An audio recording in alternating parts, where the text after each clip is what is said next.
guys have been really good in preparation, getting ready for a very talented, very dangerous, very athletic, very well-coached Cincinnati team. So, you know, we could be playing it in my hometown, or we could be playing it on the face of the moon, you know what I mean, the surface of the moon, and it doesn't matter.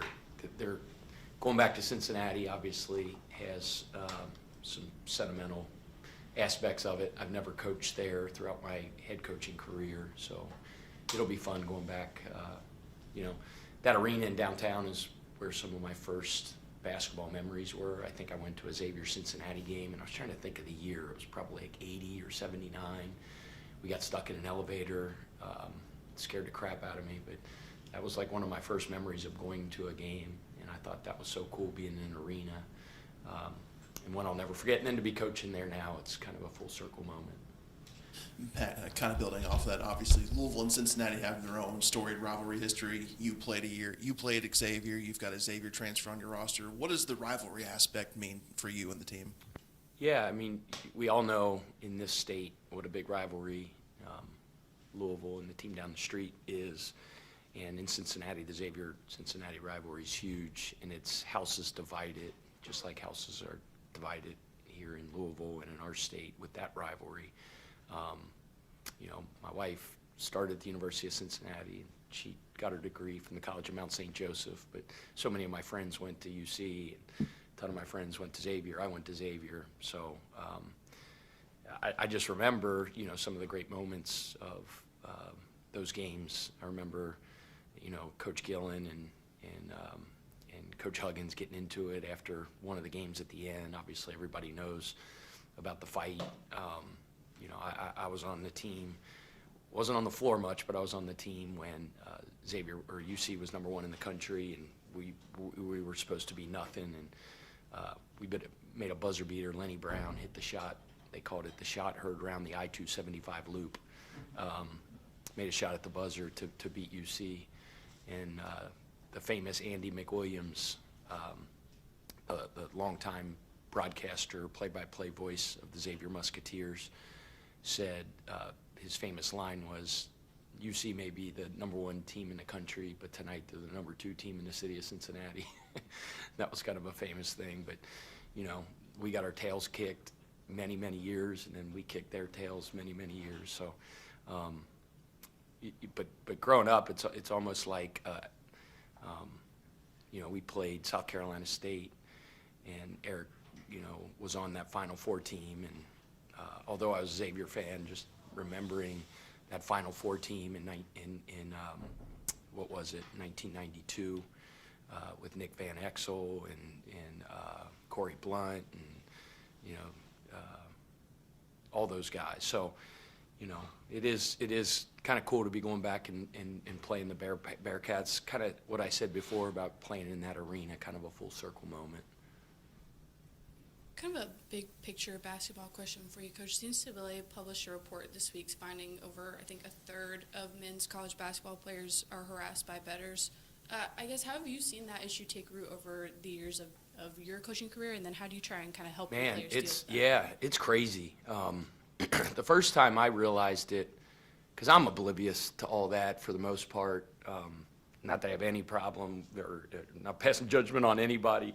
I just hate to lose money, so like I hate to walk into a casino. I just hear that noise and it just gives me the heebie-jeebies because I just don't do it. So I don't really pay attention to it a lot. But I remember several years ago when we were at College of Charleston, and we were really good.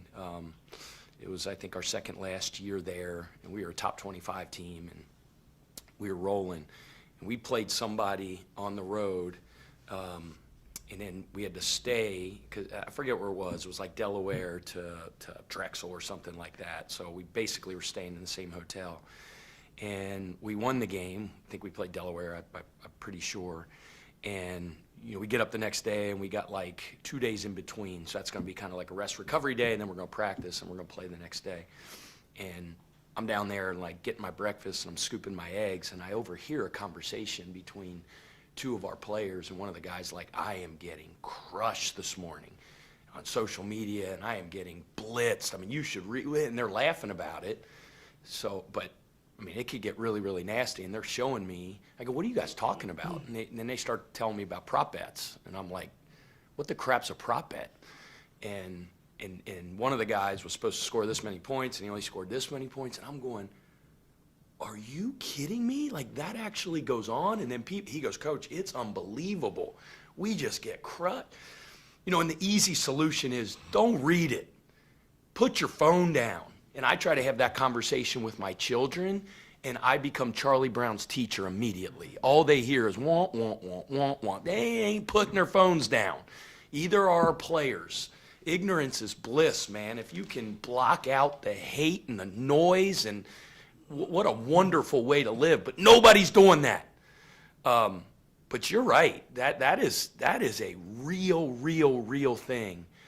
And unfortunately, you know, players, people these age, they get validation from these devices right here. And if they ever went and saw and spent time in the life of maybe a person that's giving them that type of scrutiny, and they're thinking, I'm listening, I'm paying heed to him, to her, to that person, but they do, and it's you know, it's just a real thing, and it's something that we address with our guys constantly, and not just the hate from bettors when they lose a bet, but just the thump, as we talk about all the time, and that's people throwing praise at you and people throwing hate at you. As Nick Saban says, it's all rat poison. So, you know, I talk so much about the audience of one, you know, the Lord above, and just worrying about, you know, about that audience. But it is real, and I know that's a long-winded question, but it really did open my eyes several years ago, and now obviously I'm way more attentive to it, you know, and that's why I just tell the guys, like, be present, be where your feet are planted, you know, focus on the process, and just know the ebb and flows of your performance, the ebb and flows of the season, the ups and downs, the thump is going to happen, and just to try to focus on, you know, loving your teammates and serving the person next to you, and knowing that the results are going to take care of themselves. Way easier said than done. The numbers that kind of jump out, they're number 2 in the nation in defensive efficiency, Yeah. and you guys, of course, been 2 in the nation offensive. But what's it been like looking at their defense and preparing for Yeah, I mean, that's the obvious thing, that you talk about their defense. Like, they are an extremely dangerous offensive team as well. And they present a whole bunch of problems that we got to be on and we got to prepare for. You mentioned the defense. First of all, like, Wes's teams are always tough and nasty defensively. They're built that way. They have terrific size. They have terrific length. They play with phenomenal motors. Their scheme is very good. They turn you over. They deflect the ball. They disrupt. They have phenomenal rim protection. Like, you got to be on it, on your offensive execution, on your offensive scheme. We have our work cut out for them. I mean, they're number 2 in the country. There's 370-something teams in the country. They're number 2 in the country in defensive efficiency for a reason. But on the offensive end, they present a bunch of problems as well. You know, the one thing that he's done is, with this group he's put together, like, they have several very, very dangerous three-point shooters, and you know, even their 5, who's a terrific player, one of the, you know, a really, really big time transfer, who's long and athletic, and he's a real estate guy, ducks you in, he's phenomenal around the rim, he'll step out and shoot threes. They play very fast, they're athletic. You know, their 4-man is a 6'11" 2-guard, if you want to call him a 4-man.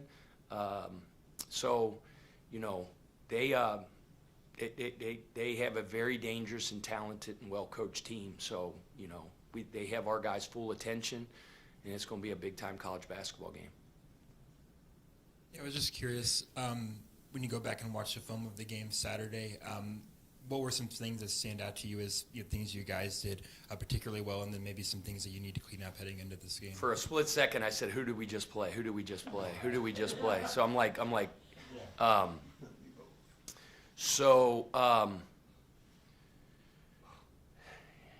watched the tape 600 times, as I always do, and we had a little bit of a longer week where the first day, coming off the off day, and then we could really just kind of focus in on us and clean up some of the stuff from the last game. And you can kind of go back to a preseason practice, so to speak, where you're just working on the core principles of your offense and your defense without a slant net practice toward your next opponent.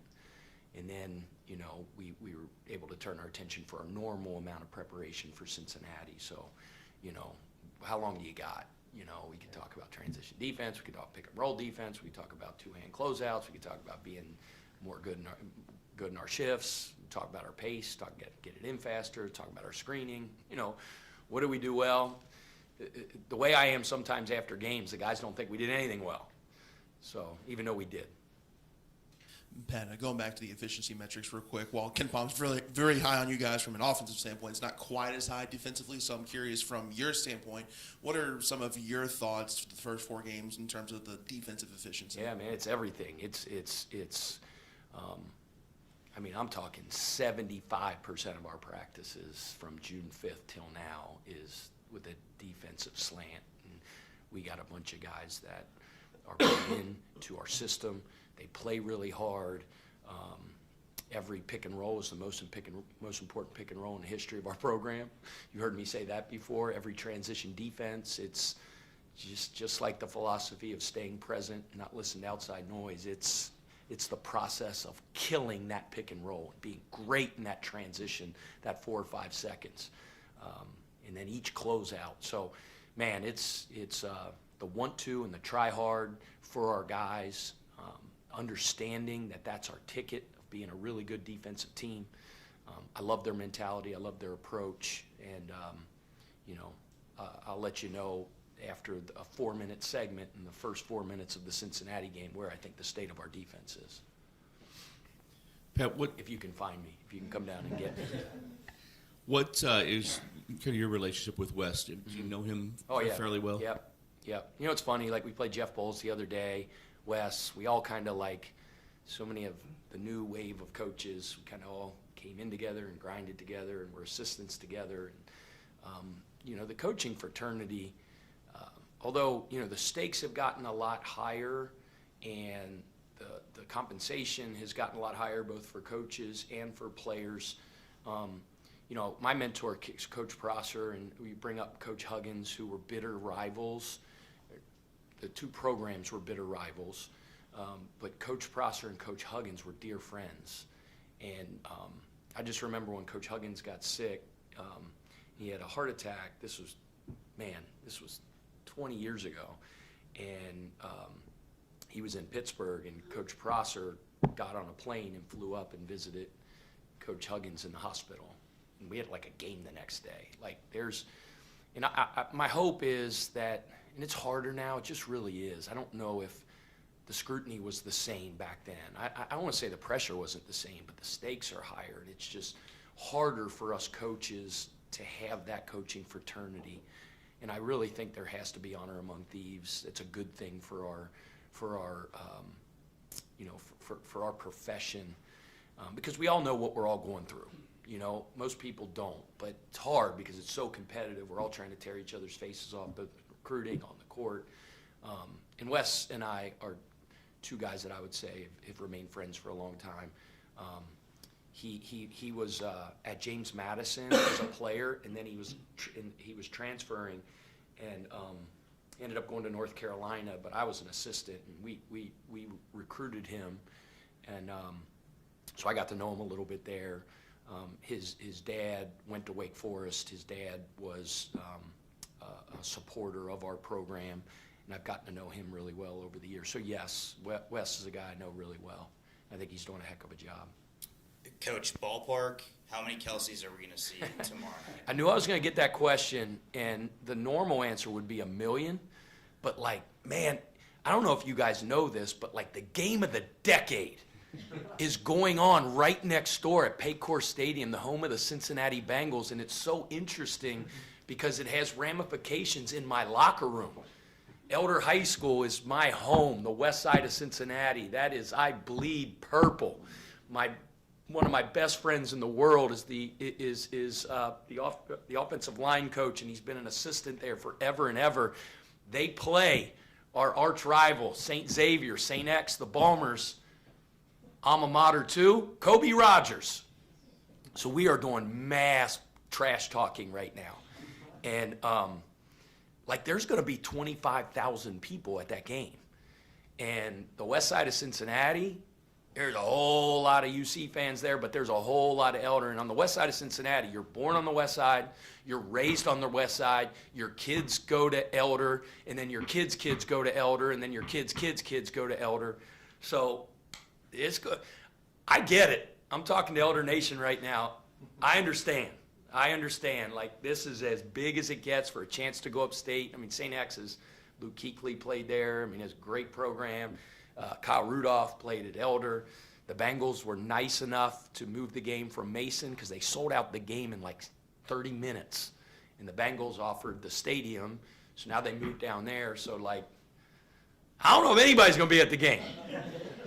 Because I'm just telling you, high school football in Cincinnati is huge, just like it is here in Louisville. So I got a bunch of nephews that are students at Elder, and last year the starting linebacker was my nephew. He now plays football at Thomas More in Cincinnati. So my mom won't be torn. I'd be interested to see what she would do last year. If Georgie was playing at Paycor and we're playing at Heritage Bank, my mom just might run back and forth between the two with her rosary. So I don't know. I'm curious your thoughts on the progression of Adrian Woolley. Seems like he's coming off possibly his best game, at least statistically. Yeah. You know, putting it in the bucket as well as on the glass. Adrian's a stud. He's doing great things for us. You can really see him coming on. I agree with you. Just tough as nails, man. Like that cat yesterday in practice tacks the rim, and guy goes up to challenge him at the rim, and like he gets hit and fall, and he's in midair, and I just close my eyes, and I hear thump, and I'm going, uh-oh.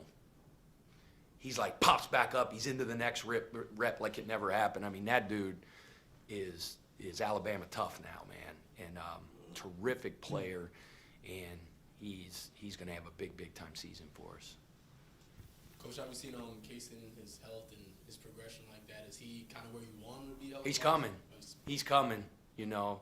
I mean, he's still not right now, he's still not a full year from the injury. I think we got to remember that. I mean, he's still not a full year from when he got hurt. And then after he got hurt, it was another 2.5 weeks or so, I think, before his surgery. So I think we all got to remember that. And he's coming. He's coming. And the reason I know he's coming is because his process is great. He knows, like, there's a progression to this. He knows there's a confidence factor to this. He knows there's a physical factor to this. And all he's doing is being a great teammate, working his butt off in practice every day. And when he gets his minutes, like, he's kind of recovering on the fly. That getting experience on the fly. We weren't going to be able to just throw him in there and he was going to be the old Kaysen, but I think getting these minutes and then increasing his minutes, and then, you know, it's going to, when it hits, you know, it's really going to change our team. Anything else for Coach? Yeah, we saw the video of you getting the shoe at practice. How long did you able to keep that? I'm serious about that. Like, people laugh about it, and that's fun. It's funny. It is funny. I can't stand when their shoes come off. Tie your freaking shoes. Like, that's fine. Like, you're going to see him, and Tommy puts it on social media, and that's great. Like, whatever. Promote our program. People laugh about it. It's fine. Tie your shoes. If there's one thing that drives me nuts when your shoe comes off. I grabbed Kel's shoe, and I was trying to find the closest exit, and I was going to go outside, and I was going to throw that thing. Like, Zoo has his teammates back. Like, he's our guys. You're going to laugh. They love each other. And Zoo's like, I'm going to tackle Kelsey before he throws that ball outside, that shoe outside. And I'm trying to get around, and this big Greek dude is like chasing after me, and I see like something in his eyes. I get a little nervous, so I just threw it somewhere behind the water cooler. So next time I'm gonna get outside, I'm gonna throw that thing on the Floyd Street. Tell you that. All right, thanks everybody. How's the finger? It's getting there. It ended up being broke, but like it wasn't. It was like a real. It wasn't significant enough where they had to do surgery. They were just buddy taping for a while, and you'll be all right. Thanks, Coach. Hey, Bob, how are you, man? We're doing our deal? Yeah, I think so. Okay. You? Yeah, is there anywhere we can go? Here real quick?